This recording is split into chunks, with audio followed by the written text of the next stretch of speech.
right, so I think where we have gotten to right now, every head of state, every president in each African country, every health minister and health ministry in each Africa country need to come on board and listen to what the head of state of Burkina Faso is saying. This video that I'm going to play, Spearhead give a breakdown on it. You will listen to what Ibrahim Traore has to say regarding certain things and how Spearhead was able, to break certain things down. Then we take the conversation from there and I'll show you a very shocking truth that you need to know. I feel like when we are born in Africa, you become vulnerable to everything that comes from the outside world. It is crazy. When this conversation came on board from Captain Ibrahim Traore, African Union, I thought they would have been like, yo, this is alarming. Can we investigate and find out certain things? No. And please, if you are here, kindly, this expose by Ibrahim Traore, I'm very happy that it is not coming from any activist, any journalist, any independent media, any random person, but a sitting head of state. So it cannot be allegation, but these need solid attention.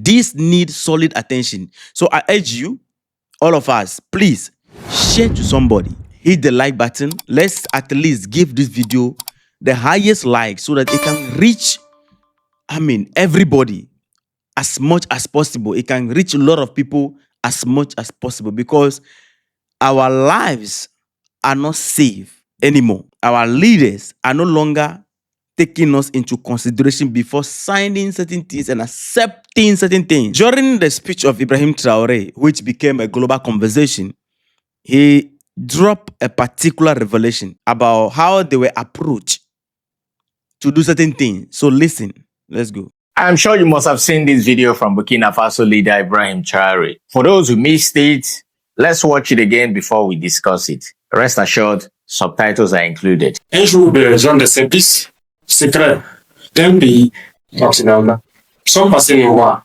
Ils nous ont proposé des produits, 4 produits, pour mettre dans la nourriture et envoyer dans les zones où il y a des terroristes. Ces produits se mettent dans tout, dans les boissons, que ce soit la bière, la sucrerie, dans la cigarette, dans le riz, dans le lait, ça se met dans tout. Et il y a un des produits, son travail, c'est de tuer le cerveau. C'est-à-dire, pour que la personne ne puisse plus réfléchir. Ça ferme petit à petit vos neurones. Voilà, en tout cas, ça vous rend bête. Et au bout de quelques années, donc, la capacité à réfléchir, à faire les choses. Un des produits, ça, c'est la capacité physique. Si la personne était capable de courir 12 km au bout de quelques années, ça serait peut-être 6 km, 4 km, il devient faible. L'autre, c'est la somnolence. On va commencer à devenir, je sais pas, les médecins savent qu'est-ce que ça touche et tout. On a écouté attentivement.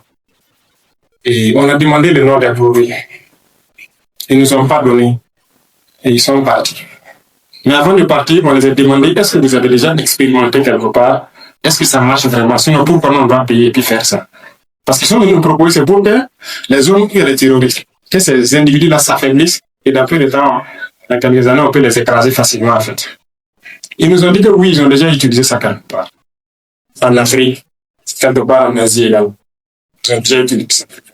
Vous savez, ce qui m'a fait fort, je dis ouais, l'Afrique est sécure.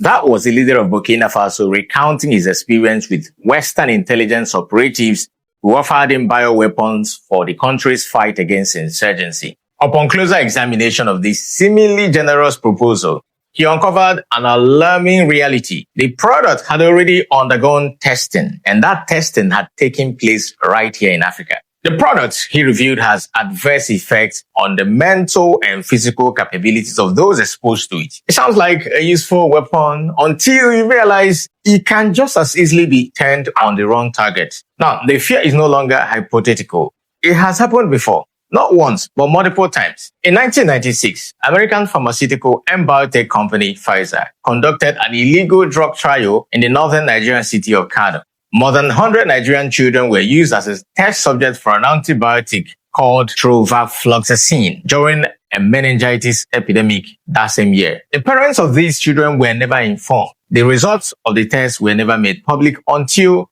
2006 when they were leaked. Children exposed to these illegal experiments suffered a range of devastating consequences, including death, paralysis, severe hearing loss, blindness, brain damage, and other lasting conditions. The West continues to dismiss the notion that the parents weren't informed as a conspiracy theory. Around 2017, reports began circulating that American virologist and co-discoverer of the AIDS virus, Dr. Robert Salo, admitted that he and his colleagues were compelled to create the HIV virus as a covert biological weapon intended to decimate the African population. The response from the West and its network of funded fact-checking outlets was, you guessed it, the usual dismissal as a conspiracy theory or a hoax. In 2021, in the aftermath of COVID-19, a report linking the virus to the U.S. Army installation at Fort Detrick in Frederick, Maryland, gained significant attention. Fort Detrick, which the United States describes as a biodefense base, is currently where the country houses its biological weapons program. The facility was directly accused of engineering and releasing the virus into the territories of its adversaries, a category that effectively includes any nation that refuses to comply with American foreign policy demands. Fingers have also pointed at the United States for triggering outbreaks of Ebola and smallpox through its sinister vaccine campaigns and the activities of biolabs in countries including Nigeria, Sierra Leone, and Uganda, which Washington controls by proxy. The response to each of these exposés has been the same, either a hoax, disinformation, or the West's preferred dismissal conspiracy theory. This latest revelation carries a particular weight coming directly from a sitting head of state. The question now is whether Traore's account will be subjected to the same treatment by the usual suspects and whether it is finally the moment Africans need to truly reckon with the fact that biological warfare is not a theoretical concern when it comes to the enemies of this continent. It is a documented pattern. Another question you must ask yourself is, if the West genuinely believes it is being falsely accused regarding its health activities in Africa, why does it insist on continuing those activities in territories where its so-called help is neither required? Shout out to Spearhead, right? Shout out to them. It is not something that I am afraid. I am surprised. We have been talking about this for long, that the medicines, the one we are collecting once the baby is born, food we are eating, the things in the food, our leaders are not paying attention to what is coming into African countries. Ibrahim Traore is making all of us understand that these people approach them to give them a product, and this product can be put in food, drink, beer, and other substances that are consumable, and they have all this effect, weakening the mind, weakening the body's ability to perform, energetically. These are crazy stuff. I don't know if you notice, but these days, at the rate at which diseases are loading our young men, before you get to the moment you're about to cross 40, you are in a critical stage. From 40 to 50 is become a very critical stage. Meanwhile, this is the age where once you are born, you have been vaccinated to protect you from whatever, I don't know. All our medicines, everything that we consume is not under our control. And fat, allegation are pointing to one thing, that things are not clear in this angle. But it looks like our leaders are not paying attention to this. When you look at the proposal that they gave to them, according to Ibrahim Traore, they presented it as something very generous. Like, you put these things, at time goes on, the area where the T group are, they will be weakened and their brain, will dissolve in thinking, and they will be weakened and you can crush them over time. Now they asked, Ibrahim Traore said, we asked them, can you give us the name? This is where the whole thing is hiding. Can you give us the name of the product? They did not give it to them. If you should trace this right now, it will shock you in what food and drinks in Africa you find this product in. It will shock you.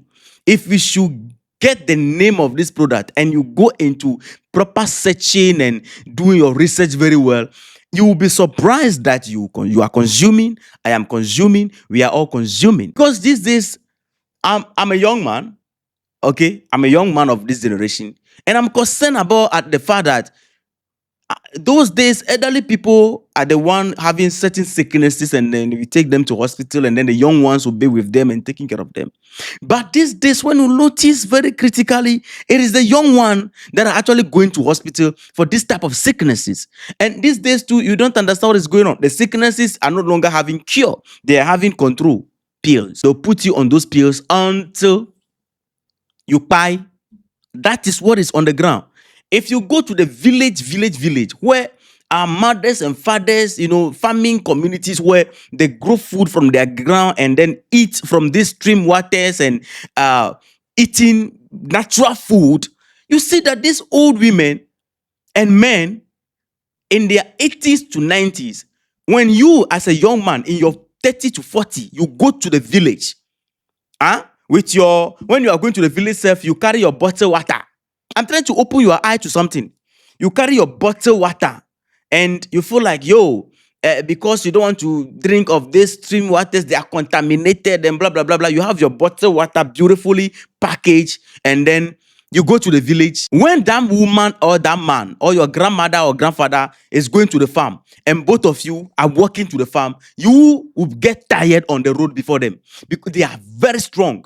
It got to a point where you will be running after them because their speed, although they are walking, but their speed is faster than yours. You are weak because of the things we are consuming. I don't know if you notice that. When you go to the villagers are stronger than those of us in the city. Meanwhile, we are the people drinking the structured medicines, the structured food, the packaged food, and mention them. Because of hygiene, the most hygienious food or hygienic, or use the English yourself. I don't care. Food that they package, and when you see this is hygienic. But these people go to the farm, they just pluck from the ground and then they are strong. Why is it so? Our Food and Drugs Board Authority, what are they doing about it? I'm telling you that some of the vaccines and the medicines coming to this country, when you ask our health professionals in Africa here, they cannot tell you 100% the composition of those vaccines and then the medicines. They can't tell you. The only thing they will tell you is what is being told to them by the person who brought it. Yes, the foods. They said it can be put in food, in drinks. Look at we import food like nobody's business. And nobody is checking the composition and the substances in those foods. The only thing we know, or the Food and Drugs Board Authority can tell you about these foods and drink, is what the manufacturer tell them or told them. Whatever that English is, look for it yourself. Can you see that we are not safe? Can you see that our leaders are not taking us into consideration? Can you see that nobody cares about our health? Go to the hospital. A baby is born immediately. Things are going in. Last time, this man in Burkina Faso, the one on your screen, he was talking about this, that look, it is time we need to engage our herbal medical experts. Last time I heard that there was a meeting between the medical expert and Burkina Faso's president. They want to modernize the herbal medicine. They want to start producing their own medicine. They are even planting, herbs all over so that it can be as medicine, because Traore believe that it is medicine. These are the things we use to heal ourselves before these people came on board. So we need to remodernize it and stop importing medicine. It is necessary because this practically is scary. They said this has been conducted in Africa. Some of the regions, this was done. People drank these things. So when you see some people, their thinking faculty, things are not speeding up, you will be wondering why. These days, look at our young men. You don't know whether they are young men or they are women. The new generation coming around, have you paying attention to your men? I want to ask this question. Gone are the days when you see men on the street, you know these are men. Are you paying attention to the younger generation coming? The males. Are you paying attention? You don't know they are belly, soft and kind of, whether they are women or men, very soft and belly. You don't know what is going on. rebranded artificial men. I don't know. They are so soft, and then some feminist kind of. So you don't know. There's a mishap somewhere. Our leaders need to sit up. It is time, Africa. We need to start. Engaging and producing our own food, medicine. We cannot depend on others for the things we consume. The person who controls the things you consume have control over your entire health and life, even your lifespan, how old you should be. Check your youth. It is difficult for them to cross 40 to 50. Check it. It's happening. Check the posters these days. How old people are dying anyhow.